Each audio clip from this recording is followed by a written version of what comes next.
ایک مرتبہ ہمارے نبی حضرت محمد الرسول اللہ صلی اللہ علیہ وسلم کسی راستے سے گزر رہے ہیں، سامنے سے ایک صحابی آ رہے ہیں، اور حضرت نبی کریم صلی اللہ علیہ وسلم کے اخلاق بڑے نرالے تھے۔ حدیث شریف میں فرمایا نبی کریم صلی اللہ علیہ وسلم نے انما بعثت لیتمم مکارم الاخلاق، میں تمہیں اچھے اخلاق کی تعلیم دینے کے لیے اس دنیا میں بھیجا گیا ہوں۔ ہمارے نبی کسی کے سلام کا انتظار نہیں کرتے تھے، بلکہ آپ خود سلام کہتے تھے، اب خود کسی کو سلام کرتے تھے۔ یہاں تک کہ حدیث شریف میں موجود ہے چھوٹے چھوٹے بچوں کو بھی ہمارے نبی حضرت محمد الرسول اللہ صلی اللہ علیہ وسلم پہلے خود سلام پیش کرتے تھے۔ اب ہمارے نبی حضرت محمد الرسول اللہ صلی اللہ علیہ وسلم گزر رہے ہیں، سامنے سے ایک صحابی آ رہے ہیں، حضرت نبی کریم صلی اللہ علیہ وسلم نے صحابی سے فرمایا السلام علیکم ورحمۃ اللہ وبرکاتہ۔ صحابی نے جواب دے دیا، بولو وعلیکم السلام ورحمۃ اللہ وبرکاتہ۔ اب ہمارے نبی بالکل صحابی کے قریب ہوئے، صحابی ہمارے نبی کے قریب ہوئے، ہمارے نبی نے صحابی سے پوچھا الا تصاحفونی، کیا تم مجھ سے مصافحہ نہیں کرو گے؟ ارے تم مجھ سے مصافحہ، میں تم سے مصافحہ کرنا چاہتا ہوں، تم مجھ سے مصافحہ نہیں کرو گے۔ اور حدیث شریف میں فرمایا نبی کریم صلی اللہ علیہ وسلم نے جب دو مومن بھائی مصافحہ کرتے ہیں، ہاتھ ملاتے ہیں، ہاتھ چھوڑنے سے پہلے اللہ ان کی زندگی کے سارے گناہوں کو معاف کر دیتے ہیں۔ اب ہمارے نبی نے پوچھا الا تصاحفونی، کیا تم مصافحہ نہیں کرو گے؟ صحابی نے کہا نکو نکو نکو، مصافحہ نہیں کروں گا، آپ کے پیچھے نماز پڑھوں گا، آپ کا قرآن سنوں گا، آپ کی اطاعت کروں گا، آپ کی فرما برداری کروں گا، آپ کہیں گے آنکھوں سے غلط نہ دیکھو تو نہیں دیکھوں گا، آپ کہیں گے کانوں سے غلط نہ سنو تو نہیں سنوں گا، آپ کہو گے زبان سے غلط نہ بولو تو نہیں بولوں گا، لیکن میرے محبوب آپ سے مصافحہ نہیں کروں گا۔ اب ہمارے نبی حضرت محمد رسول اللہ صلی اللہ علیہ وسلم نے فرمایا اللہ کے بندے میں تجھ سے مصافحہ کرنا چاہتا ہوں، یہ محمد تجھ سے مصافحہ کرنا چاہتا ہے، تو مجھ سے مصافحہ نہیں کرے گا۔ میرے پیارو صحابی کی آنکھوں میں آنسو آ گئے اور فرمایا اللہ کے نبی غریب آدمی ہوں۔ کیا کہا صحابی نے؟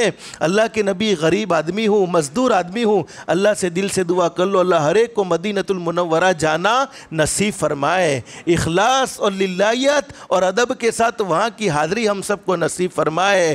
صحابی فرماتے اللہ کے نبی مدینۃ المنورہ کے جنگل میں میرا کاروبار ہے کہ 14 سال سے میں جنگل سے لکڑیوں کو کاٹتا ہوں۔ آپ کو یہ معلوم ہونا چاہیے جو سخت کام کرنے کے عادی ہوتے ہیں، جیسے کوئی لوہے کا کام کرتا ہے، ٹائر پنچر کا کام کرتا ہے، تو سخت کام کرنے کی وجہ سے ان کے ہاتھ سخت ہو جاتے ہیں، کٹھین ہاتھ ہو جاتے ہیں۔ اب وہ صحابی نے کہہ دیا اللہ کے نبی میرا 14 سال سے کاروبار یہ ہے کہ مدینۃ المنورہ کے جنگل میں جاتا ہوں اور وہاں سے لکڑیاں کاٹتا ہوں، اور لکڑیوں کو کاٹنے کے بعد مدینے کے بازار میں بیچ دیتا ہوں، اور اس سے جو انکم ہوتی ہے اس سے اپنا گھر کا خرچہ استعمال کرتا ہوں، اپنی بیوی بچوں کا پیٹ بھرتا ہوں۔ اللہ کے نبی میرے ہاتھ سخت ہو چکے ہیں اور آپ کے ہاتھ تو روح سے بھی زیادہ ملائم ہے، ریشم سے بھی زیادہ ملائم ہے، مشک سے بھی زیادہ ملائم ہے۔ میرے محبوب میں اپنے سخت ہاتھوں سے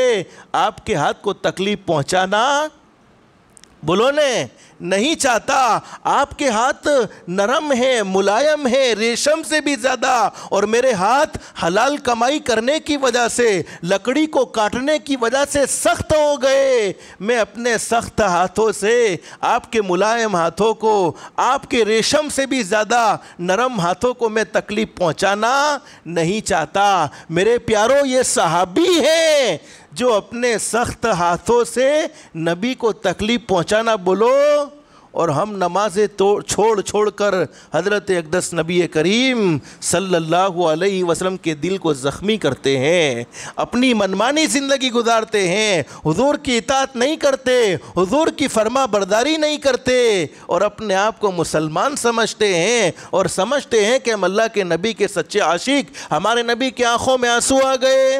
فرمایا اللہ کے بندے اب تو میں ان ہاتھوں سے مصافحہ ہی نہیں بلکہ حضرت نبی کریم صلی اللہ علیہ وسلم کو اللہ پاک نے زبردست طاقت اور قوت نصیب فرمائی تھی۔ نبوت کی طاقت سے ہمارے نبی حضرت محمد رسول اللہ صلی اللہ علیہ وسلم نے صحابی کے دونوں ہاتھ پکڑ لیے اور ہاتھ پکڑنے کے بعد کھینچے اور مبارک ہونٹوں سے ان ہاتھوں کو بوسہ دینے لگے۔ پھر ہمارے نبی نے فرمایا اب تو مصافحہ ہی نہیں بلکہ ان ہاتھوں کو اپنے مبارک ہونٹوں سے چومنے والا ہوں، اس لیے کہ جو ہاتھ حلال کمائی کے لیے کٹھن ہو گیا، جو ہاتھ حلال کمائی کے لیے سخت ہو گیا، ہمارے نبی حضرت محمد رسول اللہ صلی اللہ علیہ وسلم کا ارشاد علی ہے اللہ رب العالمین اس ہاتھ پر جہنم تو دور کی بات جہنم کے دھوئیں کو بھی حرام کر دے گا۔